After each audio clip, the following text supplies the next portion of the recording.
Hello there, wonderful viewers. Thanks for choosing this video from Fixit. Join Fixit on a journey of knowledge and creativity.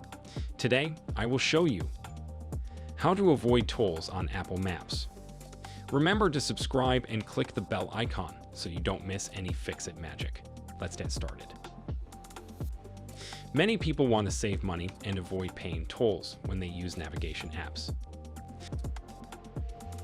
Luckily, Apple Maps provides an option to avoid toll roads so you can reach your destination without having to pay extra fees. First of all, open up the Settings app on your iPhone. Then scroll down until you see an option called Maps. Tap on it.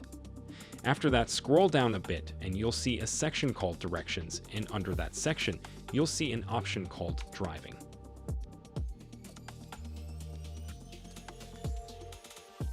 Just tap on it.